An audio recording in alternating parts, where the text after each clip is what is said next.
We're still setting up, Okay. and this one's on record.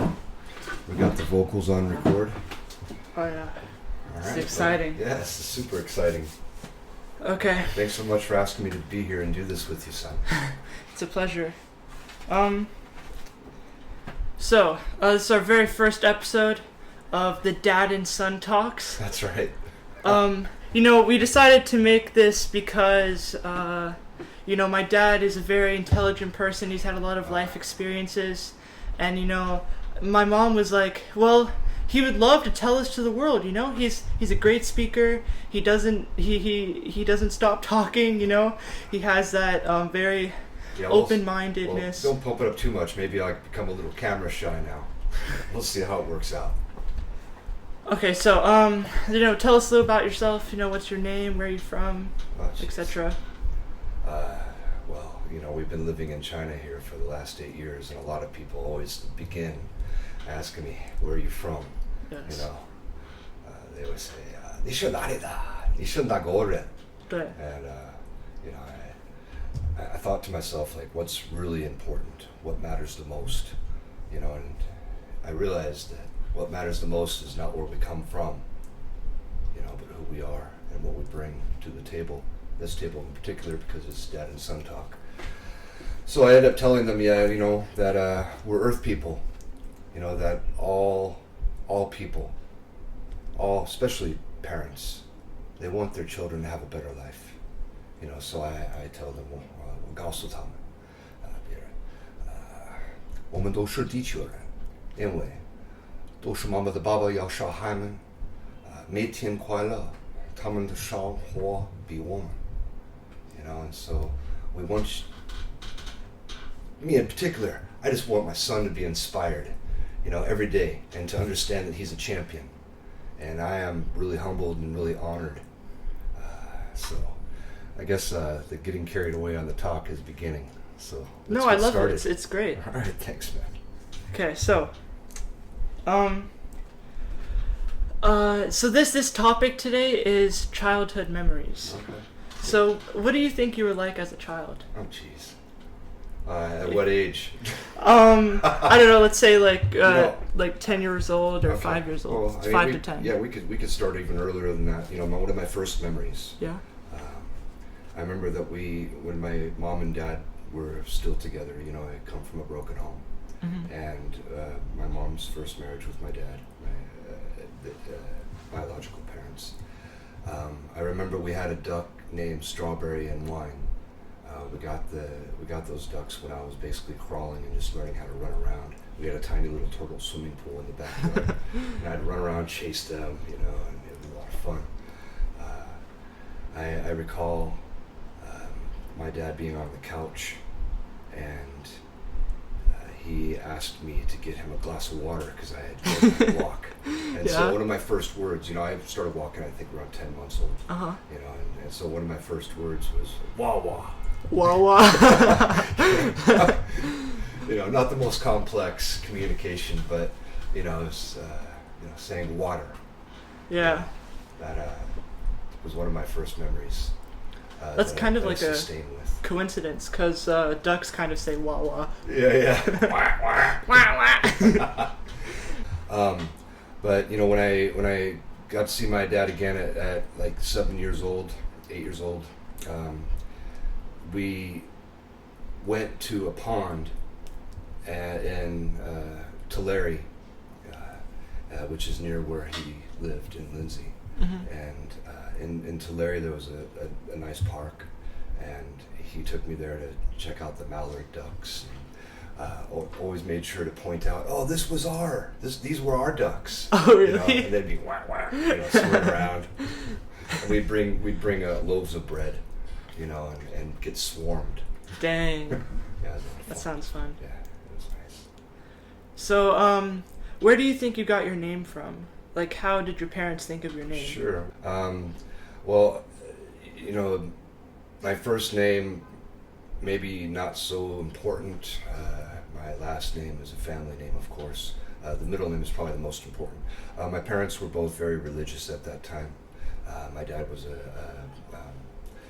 preacher, Mm-hmm. and he was also a chemist. and swimmer. And so, my mom was like a holy roller. She played accordion and had a beautiful singing voice. She sounded like an angel. Oh, really? Yeah, my mom was an amazing singer. John, John the Baptist, so I don't know for certain, but I believe that probably it came from, a biblical name. And my last name is Miller. This is, I think the background, the etymology of Miller is German. I don't know a lot about my father's family history, but I do believe that my grandfather migrated from Germany. Not like a duck migration. Emery, the middle name Emery, that's my middle name. It's also your middle name. Yeah. It was my father's middle name. It was my grandfather's middle name. And for many generations, you are the 8th generation of father to son. And as far as I know, there's only been one son each generation. And so maintain the middle name of Emery, which is, to me, real personal and super cool. That is quite cool. I place a lot of attachment and importance on it. I'm very proud of that name. I think that's really special. So, yeah, it is special. So what is something that you really enjoyed doing as a kid? I enjoyed everything. I grew up, when my mom remarried, we moved out into the countryside, and so we basically lived out maybe 10 miles outside of a town of less than 1,000 people. My closest friend growing up lived about 7 miles away. It was all tall canary ochre grass, a lot of oak trees and pine, a lot of Indian clay cliffs and bass fishing ponds. Mm-hmm. And there weren't any fences. We hardly had any neighbors. It was very sparsely populated out where we lived off of Bowman Road. And so I would spend a lot of my time running through nature, and I felt the earth breathe. I was friends with the animals, because I was the oldest and the only child from the first marriage, and then the oldest child of the group of children that I grew up with. There were 6 kids that I grew up with, or 5, including myself, 6. Mm-hmm. So some of my fondest memories were running out in nature, and hiking up to the bass fishing ponds, and just sitting out there, with my hula popper lure, and trying to snag the big mouth, I never got bored even if I didn't catch the fish. Sometimes I just lay back on the hillside with the fishing pole in my hand and sort of daydream, especially on days where like cumulonimbus clouds, lots of clouds up in the sky, and I just imagined different animals and activities happening. I had a wild imagination as a kid. I used to love sleeping outside under the stars. Back then there wasn't any real light pollution. Yeah. Of course there weren't any electronics. Maybe a Texas Instrument. Yeah. The Commodore 64 didn't even happen until the early 80s. So I was a 70s kid, right? Before Mm-hmm. I was 10. I was born in 1969. Yeah. And so, most of my childhood was in nature. It wasn't like, checking out the latest YouTube or... Yeah. You know what I mean? So I had a lot of time to think, and I had a lot of time to come up with my own ideas when I wasn't doing chores or, things that were necessary around the house. We had a big garden, and so we raised animals. We had pigs, rabbits, a couple goats, sheep. We didn't have sheep, sorry, but we did have geese that loved to chase my younger brother around. I was terrified of them. And then we had some turkeys. I think maybe one of my favorite memories, I might have told you this before. We had a turkey, and it was raining really hard, and we had a creek bed behind our house, so when it rained it would fill up and become like a really riveting river. Oh yeah. A stream, not a river, but in any case it felt like a river as a kid. Uh-huh. I'd float little sticks and leaves down it. One time I'm sitting out on the porch and it's raining really hard, buckets, and there's this turkey on the other side of the creek bed, and I could see it probably, it's probably like 20 yards away. And the turkey's all, whoa, whoa, just looking up at the sky, right? Yeah. You know, what's this guy doing? What a turkey. And so I noticed, that like, he's whoa, and then the whoa would become slower and a little more agitated, but he wouldn't bring his head down. He was just like looking up at the sky, and then a few minutes later, he just plopped over. What? And fell to the ground. He died. He drowned. What? Yeah. Because he didn't close his mouth. Yeah, he drowned because he was from the rain. From the rain. It's hilarious. Unbelievable. I mean, who could have that kind of experience? And I mean, I always heard that turkeys were kind of dumb, but it's too funny, man. It's so good.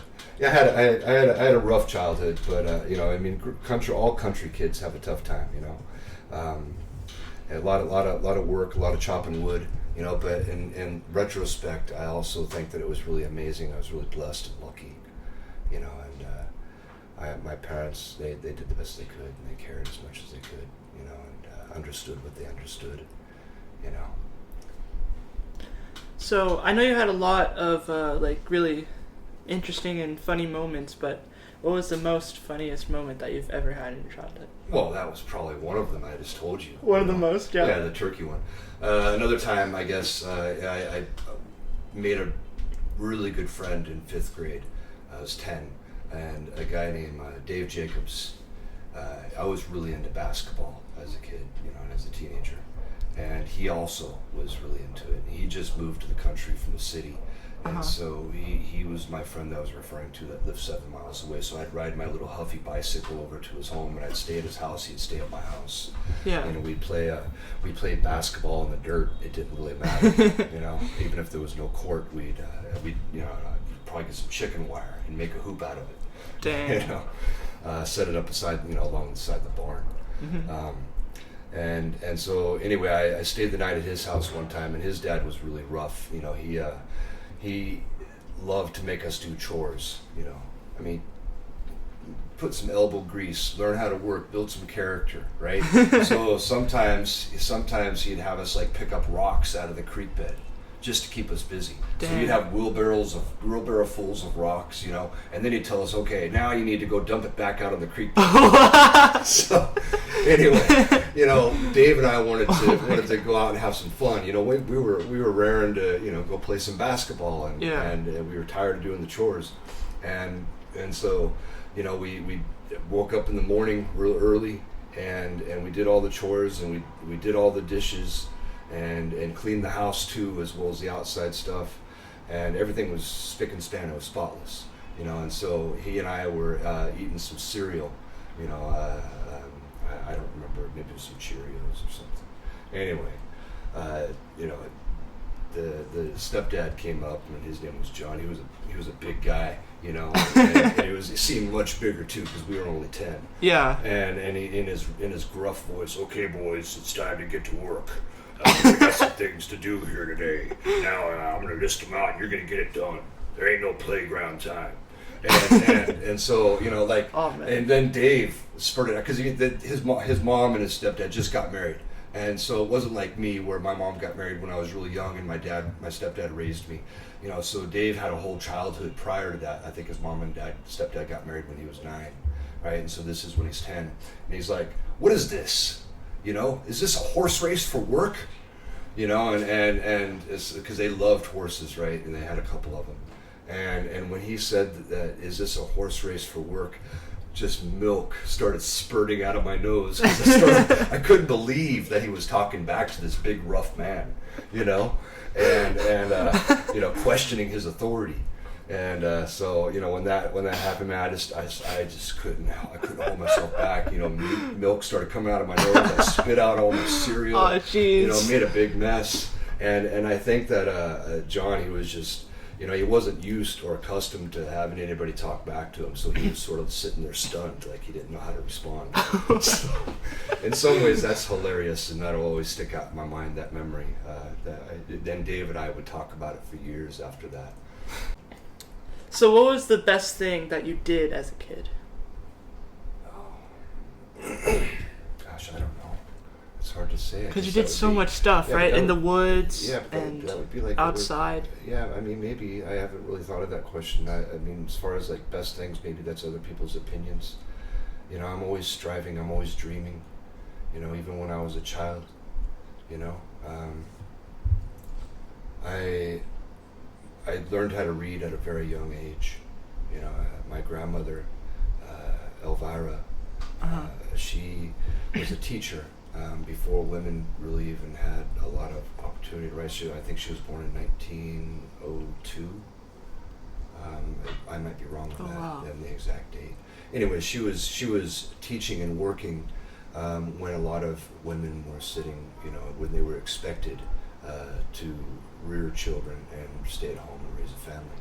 You know, so she was very independent and she was brilliant, you know, and she put a lot of love into everything she did and inspired a lot of kids. You know, so I was lucky to have some childhood memories of my grandmother, and she was always very encouraging, you know, very loving, and so, you know, I guess, you know, I guess when I went to visit one summer in Lindsay, and I stayed with my grandparents and with my dad, my grandma took me to the local library, and I read 387 books over the course of the summer. Oh, wow. Yeah, I mean, they weren't huge novels. 387. Yeah, they weren't huge novels or anything, right? Because, like, you know, I was still into like Dr. Seuss. Dr. Seuss, yeah. You know, and I mean, I was getting into other, you know, books as well. You know, Where the Red Fern Grows. You know, Black Stallion. You know, those kind of books. Why the Black Stallion? Yeah. So I developed a love for books. You know, thanks to my grandmother, and you know, I think that that's one memory, you know, that I'm proud of, right? And my grandmother was so proud of me. I got like a special little library card, you know, and she made a big deal out of it and everything, so it made me feel very proud of myself. So that's my great-grandma? Yeah. She sounds really great. Yeah, she was fantastic. I wish you could have met her. She passed on much too soon, you know, but every memory that I have of my grandmother really profoundly shaped who I've become as a human being. So I know you have a lot of memories of like a lot of animals, a lot of pets. Sure. Right. So, but what was like the first pet you ever had? Well, I already told you. Except for the ducks. Strawberry and wine. Yeah, the strawberry and wine. Yeah, well, I grew up around a lot of animals, right? I mean, even wild, for whatever reason, even wild animals. You know, I wasn't afraid of them, and they felt like family to me, and they weren't afraid of me. You know, and so I had this knack of being able to connect with nature, and particularly with animals. You know, I told you the other day, you know, when we first moved out in the country, you know, when I was like 5.5, almost 6, you know, I turned over a log and there was a big old pit of worms, right? So I thought, and I scooped my hands in there and I lifted it all up, and it's, Mom, look, it's worms, you know? And she's like, oh my God. Those worms, you know, they're rattlesnakes. Baby rattlesnakes. Yeah, baby rattlers, you know, and so, but you know, I don't know, man. It's like, you know, I always, whenever I met an animal, time would begin to slow down, and I could feel like the energy of the earth, you know, each individual blade of grass, you know, like I told you, it like dappled sunlight would be scintillating on the dew of the morning dew of the grass, and I love to walk around barefoot, you know, and so, you know, sometimes a rattlesnake would be in the back, and I would seek them out too. You know? I had no fear, you know, and they gave me no reason for it. They were my friends, and so I'd slide my hand up their body and pick them up, and they'd wrap themselves around my arm. You know, just hold there and watch it for a while. You know, there was no, you know, it was just, and then I'd set it back down and it'd slip away into wherever it was going, you know, so it was just a moment in time, you know. But anyways, that's the long story short. My first real attachment to my best friend animals, I loved cats. I became very fond of cats, and I began to collect them.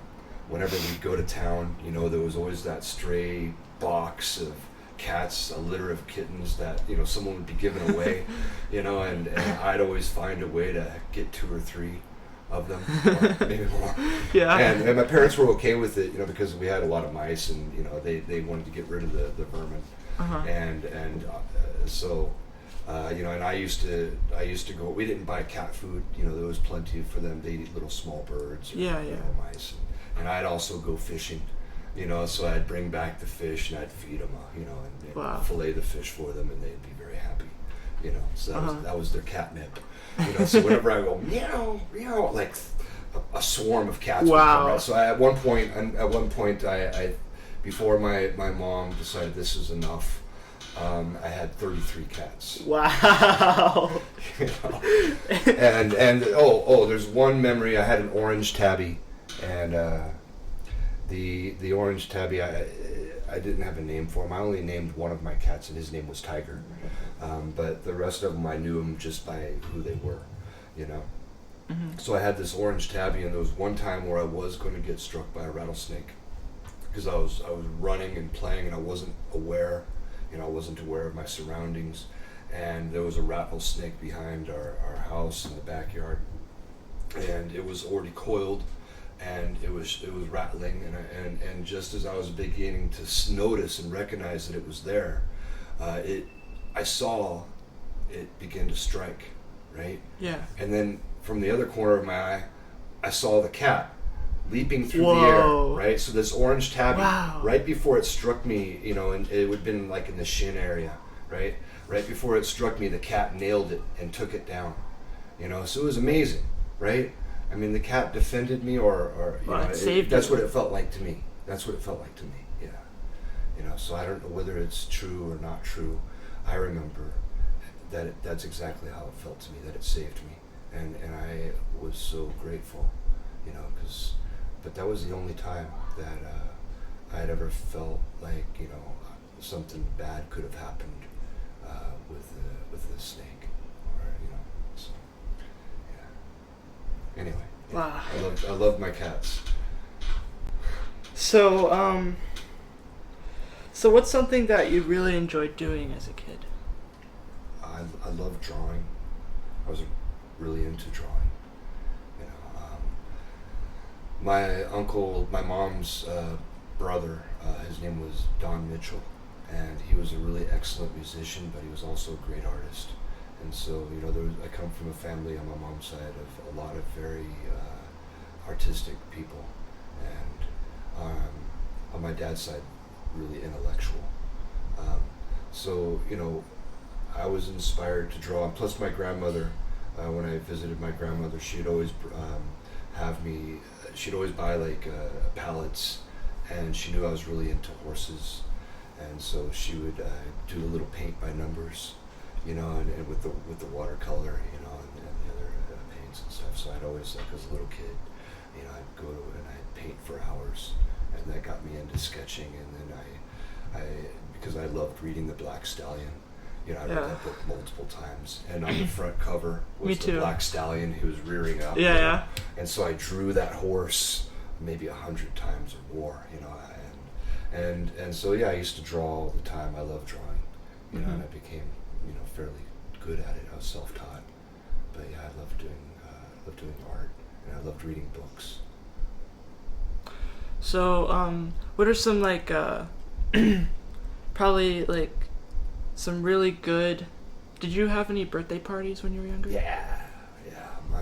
My mom was really good about that. We'd have slumber parties, you know, like nothing. Especially as a young teenager, you know how much you eat here. Yeah. You know, and there's nothing like a group of, like, you know, with Uncle Dave, 8 boys or 10 boys, you know, sleeping in the living room, you know, wanting to eat everything in the house. And then morning time, when it's time to have pancakes, and everybody wants a stack of at least 30. You know? I know that feeling. Yeah. So yeah, I had a lot of great slumber party birthdays, and also in Reading, which is close to Cottonwood. It's about a 30-minute drive.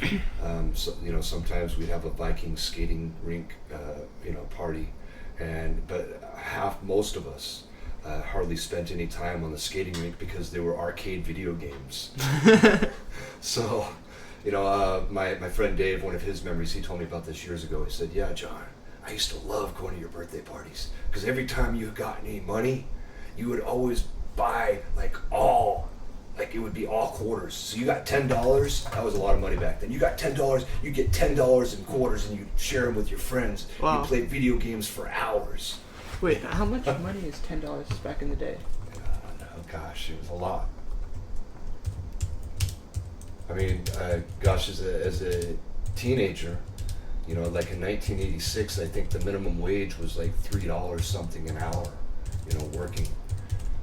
So like, say, late 1970s. Wow. Compared to today, what would it be? $10? Oh, okay, that's 1800s. Okay. Damn it. I wasn't born in the 1800s, son. Yeah, I was about to say that's hilarious. crazy. Let's say 1969. Well, no, it would be like 1979. Okay, 1979. Yeah.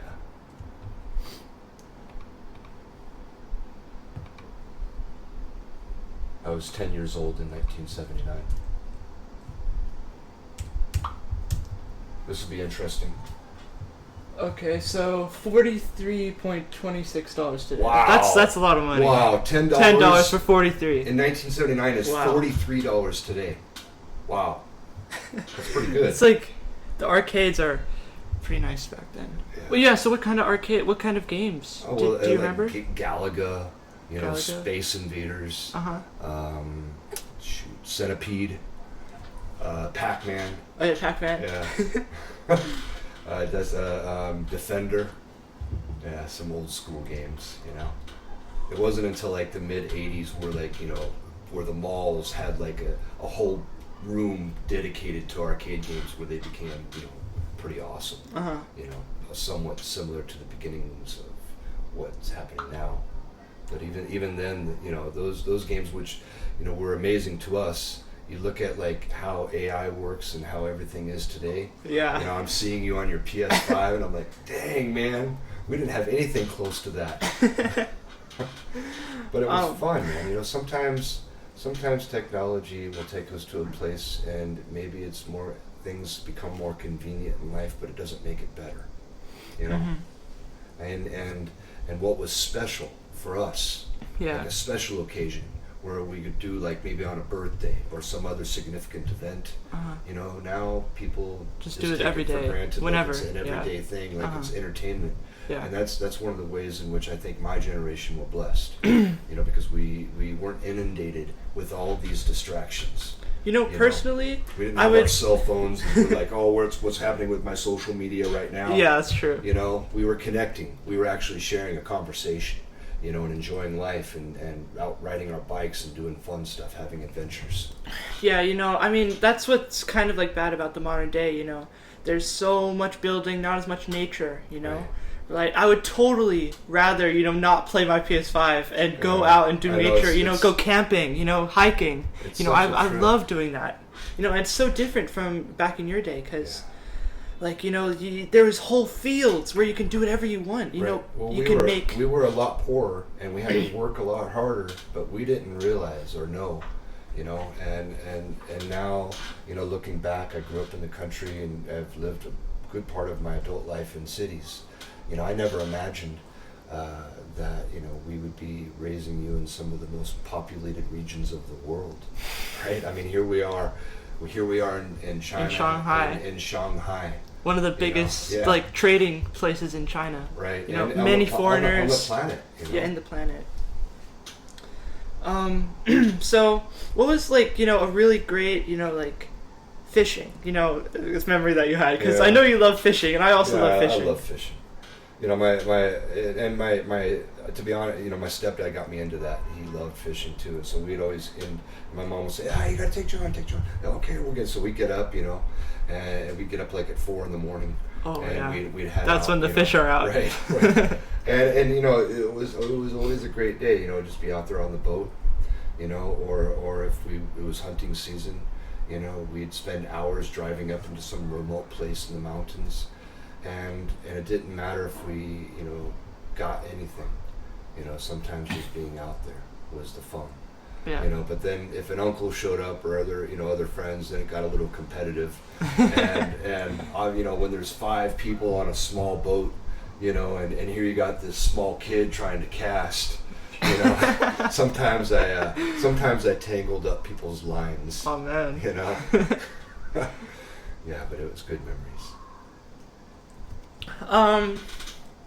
Man. You know, I remember when I go fish, Grandpa used to take me on, I think we used to go to the Pacific Ocean, cliffside. Yeah. And we used to go fishing, and, you know, I caught this massive, like, I don't know how big this is, but it's a massive 1 foot, like, maybe more than 1 foot fish. Yeah. You know, Pacific fish. I don't know what kind of fish it was. Do you remember? Maybe it was a rock cod. Oh, yeah. Yeah, it's pretty big. That was good times. I still have that photograph of you when you were like just a little guy. I'm holding like so small. I'm holding like two fish. Not even 2 years old, you know. And like there's a big bucket, right? A massive of fish, and you're holding one up like the golden prize. You know, oh, that's the one. You know, it's bigger than your head. You know? Oh, you were so into it. You loved it. Yeah. And then you know, we used to always go fishing when we lived in California too. Yeah, catching the bass. I mean, I've loved living in China, you know, and it's been awesome. I think it's been really, really a profoundly great experience, and it's going to provide you a unique perspective as you become a man, you know, and hopefully many opportunities if you choose to utilize it. But it definitely is one of the things that I regret, because there's not a lot of camping here. You know, there's very little opportunity to go fishing. Every once in a while, we get to go out with John Song. You know, but you know, in general, it's just not as accessible. Yeah. Well, one memory I do have that I'd like to share is, you know, we'd go hunting sometimes too. Yeah. And there was this one time, I don't remember exactly where it was, but it was outside of Ono, Idaho, somewhere in the mountains in Northern California. And we were in this dry creek bed, and we were hunting. It was deer season. And my dad and I were walking along the creek bed, you know, quietly, stealthily, you know, and in the distance we saw a dog that was foaming at the mouth. Oh. Right? Yeah. Oh man. So it was rabid. It was a rabid dog, yeah, rabies. You know. Yeah, and then you know, we're like, okay, we gotta stay away. You know, he didn't want to shoot it. Yeah. You know, so and as we're backing up, there's a big, huge boulder up over on our left side. And it's coming down? No. Oh, okay. But it was a big, huge boulder hanging over, like, you know, the creek bed area where the creek bed was pretty wide. And up on the boulder was a mountain lion. Wow. Yeah. A mountain. Whoa. Yeah. I mean, you know, I would have been a good chicken snack, you know, for that mountain lion, because I'm just a little guy, you know. Yeah. And we you know, we just had a .22 rifle, you know. Nothing major, you know, and so we're like between a rabid dog and a mountain lion, right? And but we made our way out of it, you know, unscathed. You know, and then there was another time. That's lucky. Yeah, we were lucky. There was another time we were out hunting. We had, you know, it seemed like we never actually got a deer. You know, every year we'd get the hunting license and we'd go out hunting. But we never got the buck. I think it was just like a dad and son sort of, you know, going out and camping and experiencing nature and being together. You know, that was what mattered the most. And so, you know, there was one time we were up in the mountain peaks and we saw some little droppings. And I said, "Oh, Dad, hey, look, it's rabbit droppings." You know, so we had rabbits. I know what rabbit dung look like. Yeah. He said, "No, son, that's not rabbit dropping. Those are bear." Yeah. Bear droppings. Yeah, those are bear droppings. Wow. And so we walked around, and so we saw the bear prints, and then as we walked forward, and then we circled back a little bit later, and there were bear prints from where we had gone, and I said, "Hey, the bear is following us." Wow. and so, you know, I got, oh, the bear.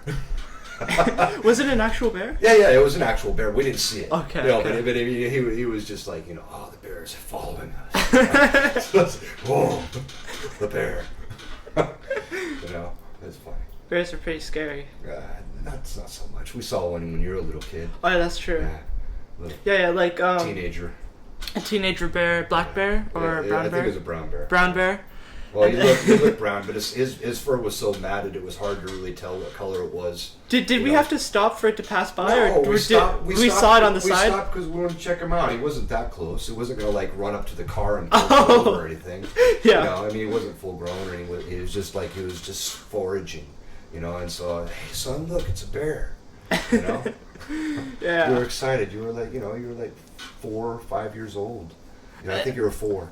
Was a weekend I think there was also a rattlesnake. Yeah, there was. Was it on our dash, Yeah, or? it was a grandpa. He was a big, long rattlesnake, probably like 5-6 feet long, right? Uh-huh. And he was slithering alongside the road. It was summertime, you know, and so they love to be in the heat, you know, and just sort of lounge out on the road because you get a lot of heat rising up from the vapors there. Yeah. But that was the weekend we went camping up in Lake Shasta. I think we went to McLeod. I'm not really sure though. I don't remember. Yeah, it was a nice weekend. That was the weekend where I used to read to you every single night. And I know you don't remember, but you know, every night for the first 10 years of your life, you know, it would always be like dad and son, you know, reading a book, you know, and when you were a little guy, I wanted to influence you with some Dr. Seuss books, but I also wanted you to understand that caring for nature, you know, was really important, you know, and so we really got into reading the Lorax together. Oh yeah, the Lorax, yeah. And there was one time where there was a tree stump, and you climbed up that tree stump. Oh yeah. And you stood. I am the Lorax. I speak for the trees. I remember that part. I remember. Yeah. I think when we went to the redwoods, right? No. This was in Lake Shasta. Oh. Yeah. No, we also hey. I remember us going to the redwoods, and then there was a massive stump, and I was going, "I am the Lorax." Well, it wasn't a one-time sitting, man. You did this multiple times. This carried on for a few years. Yeah. You love the Lorax. Yeah. And the redwoods. We used to go up to Crescent City area, right, and camp out up there, and used to love finding the massive yellow. Slugs. Oh yeah, the slugs. Yeah, the banana slugs. Yeah. I said, hey, you gotta lick it. Ew. You know, you touch it and it's like goose. Oh yeah, and then afterwards it'll be sticky, right? Yeah. Ew.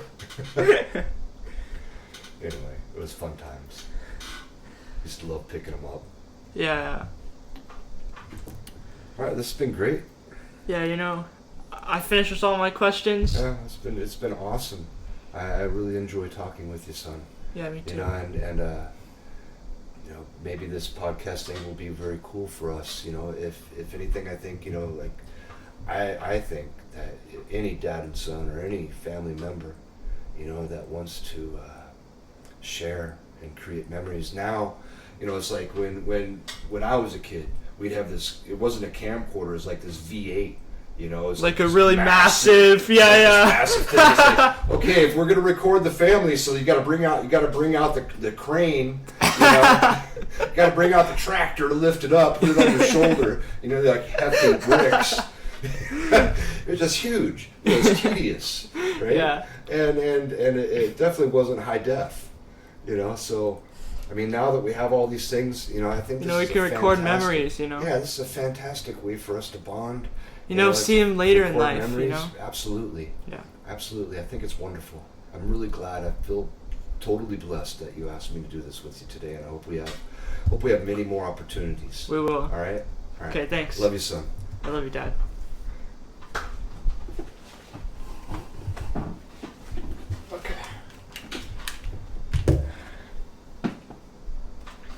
W stream.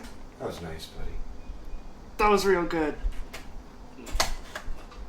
And I'll edit all that. Even if it's not perfect. Oh yeah, Dad. Look at that. That's actually really good. Oh, my head might be in there a little bit. I can just cut it out. Okay. That's nice. Yo, Dad, we actually did the stream. We did it. Yeah. 39 minutes and 45 seconds. That's actually pretty good. That's pretty good. And then, yeah. I talked too much, though. Of the dad and son. I hope it's okay. I love it. Okay.